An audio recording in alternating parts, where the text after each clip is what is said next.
for Griffin. And it's Rivers in for Paul. Redick inside the line. Nice teamwork to set up the pick play and make the space for the J. That's their third straight make off an assist. Great ball movement. And we all remember the Clippers would go up 3-1 against the Rockets. They had that 19-point lead in the fourth quarter of Game 6, but couldn't hold on to it and lose Game 7. And it was one of the biggest series collapses, really, in postseason history. Good little two-man action there, but they just can't get the shot to fall. Yeah, but that was a beauty. Good-looking shot, well-executed play. I wouldn't be surprised to see them go back to it. Now, this is just getting ridiculous. They can't possibly keep this up. Can't remember the last time they missed one. Remarkable shooting here. Utah with the ball. The Clippers getting the bucket. Favors with the screen. Nato, and Jordan sends it back. And it's out of bounds. Utah able to retain possession here. Both teams deciding to change it up.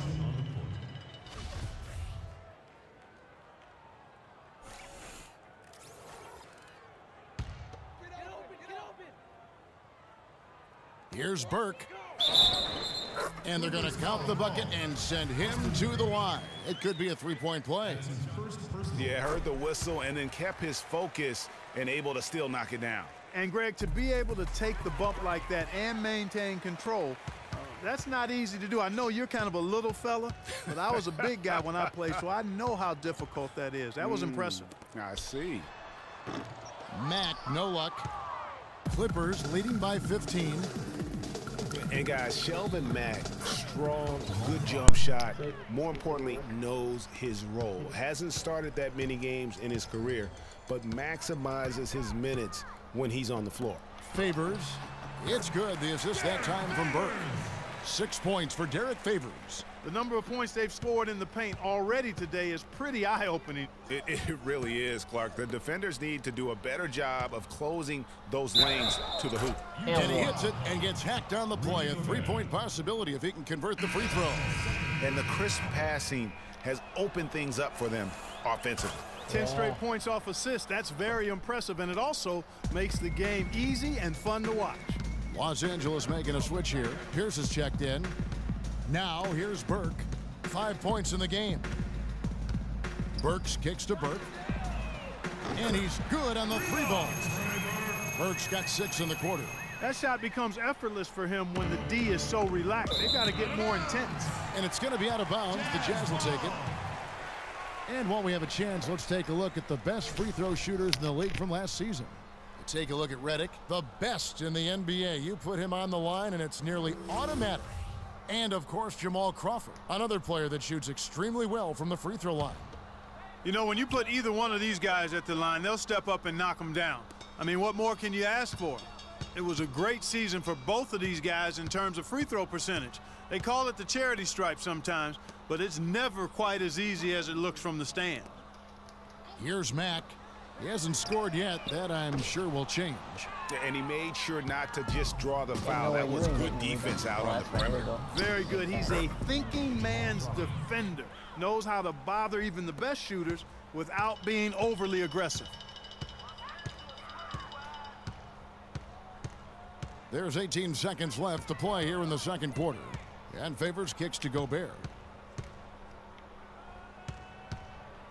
Now here's Burke. He's guarded by Rivers. To the left side wing. Here's Burks. The three-pointer no good. And through the first half, a pretty lopsided affair. Clippers ahead, leading by 17. Up by 17. And now it's... Yes, Kevin. It's the 2K Sports Halftime Show.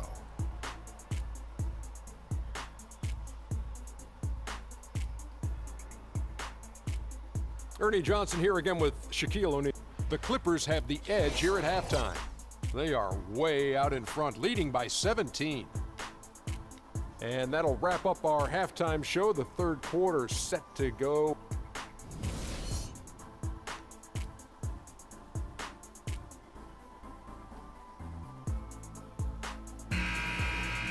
Welcome back, everybody. Third quarter just about to get going here in what has been so far a runaway game.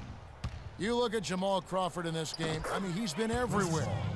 Yeah, you just love it when the decision-making is as good as it was there in that first half. Didn't force anything. Guys, I think here in the second half, though, they may want him to be a little more assertive. Start hunting more for his shot, even the tough one. Setting the floor for the Clippers. Inside, it's Griffin and Jordan. Chris Paul and J.J. Redick are the guards. And it's Mbah a Moute in at the 3 spot. 3 consecutive baskets have come right at the rim. The defense had better start buckling down and tightening up. Guys, they are getting exposed in terms of their low post defense. Hayward passes to Gobert. Gobert with a screen on Paul. Clock at 6. And there's the feed to Hood. It's hauled in by the Clippers. Redick's got his 3rd rebound on the night. Boy, I tell you, I thought the Jazz had a big year last season. Looked much tougher than before. A big part of that is how Coach Quinn Snyder helped the team grow. I mean, he looked like a perfect fit in his first year with the franchise. Hayward against Mbah a Moute. Hayward goes in, and that one's good. Hayward's got his 2nd bucket tonight. And his presence as a scorer, it just has a calming effect for the rest of the team. He's a fallback option whenever they need one. And the Clippers call time here. You were mentioning the Jazz, and they grew last year under Coach Quinn Snyder in his first year. You know, Greg, he did the same thing with teams when he was a coach in the D-League. That's a great point, Kevin. And beyond the growth that the Jazz showed, I think everyone in Utah was pleased with the style of play. I mean, Coach Snyder's got the team back to playing hard defense and really grinding out wins. And a big lead for them on both the scoreboard and the backboard thus far. Yeah, rebounding has been a big key in this one, Greg. They've asserted their will and have taken control on the glass. They could use a big shot here to get this offense going. Sure could, Kev. I mean, too many empty trips. They need some points. Favors with a screen on Paul. Pass to Hayward.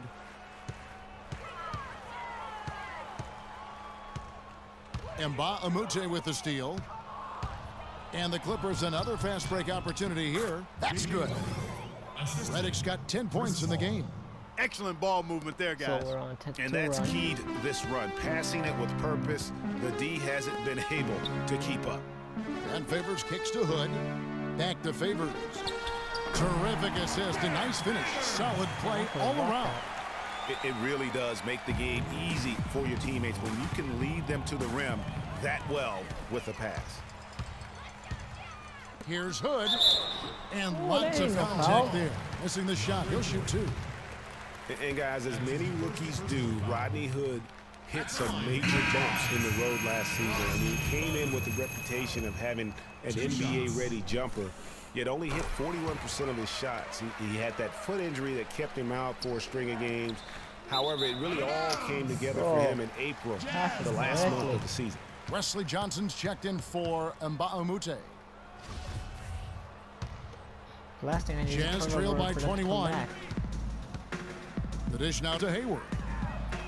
Sinks the triple. Hayward's got 7 points in the game. And getting back to Hood, over the last 7 outings of the season, he put up 20-plus points a game. He also, Clark, raised his shooting percentage to 45% from the field, 91% from the free throw line. Pretty impressive numbers. Well, he was drafted to be a scorer, Kevin, and you're right, very impressive. If he can do that consistently, that'd be nice value for the 23rd pick. And you can just see he's a different player since coming back from halftime. From 12 feet out, that's good. Wow. That's now 8 points for Jordan. And they are attacking the rim and getting great results. And how? I mean, they're taking this defense to task, taking them to school. Every one of their last 10 points have come in the paint. Exum with a wide open look. Can't capitalize on the good screen. You guys know this is the My League. Redick dishes to Griffin. And a beautiful feed leads to a monster jam. And that's how the coach would draw it up on the fast break from start to finish. Yeah, and what a finish it was, guys. Really nicely done. Here's Hood, covered by Redick. And it's off the back rim, no good. Clippers leading by 20. Outside Jordan. Kicks it out to Johnson. Some nice ball movement by the Clippers. Paul outside. He feeds it to Jordan. Down to 5 on the shot clock. Oh shit, I have to. Can't get it to go. Great D that time from Favors. Hood the pass to Favors. And taken away by Johnson. The numbers in their favor. On up the court. And the slam by Blake Griffin. I think that play sort of sums up what we've seen throughout. Just simply being outplayed both sides of the ball.